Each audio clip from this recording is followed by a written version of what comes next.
A heated debate tonight for the Hamilton County School Board. What will the next step be to fix the 5 lowest performing schools in the county? Good evening. I'm Kim Chapman. And I'm Joshua. The board made one decision about working with the state to improve those schools. James Torres joins us live at the Board of Education building with the latest on this story. James.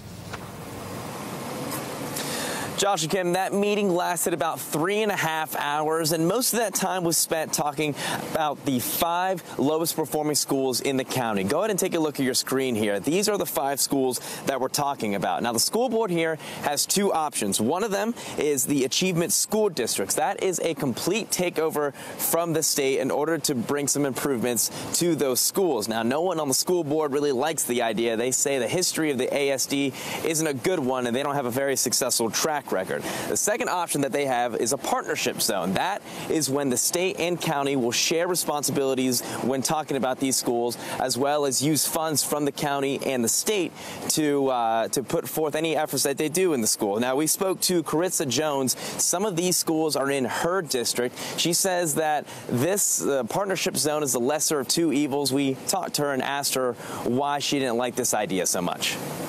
The biggest concern about the partnership that we as a board, you heard us talk about tonight, was funding.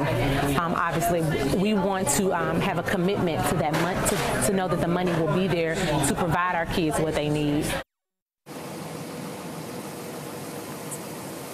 A representative from the State Department of Education came down here to the meeting tonight. They expected a vote would go down tonight, but there were no plans in the agenda for that, although eventually they did end up voting to continue the conversation on how partnerships would look like between the county and state, which is interesting because we had some school board members who said that they're pretty much sick of talking about this any further.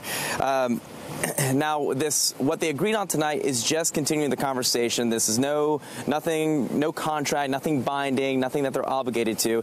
Just going to continue talking about what a partnership could look like. Lots to talk about here at the school board meeting. You can get a full wrap-up on our website, NewsChannel9.com. That's the latest we have here in Hamilton County. I'm James Torres. Josh and Kim, back to you. James Torres, thank you for that report. Now, tonight, the board also heard a presentation to change inclusion in Hamilton County schools. Right now, students with special needs are taught in separate classrooms. The group Chattanooga Inclusive Education and Opportunities has another option. They suggest students with special needs join other kids in regular classrooms. The group says a similar program is already in place in Hickson. They just want to see it happen at other county schools.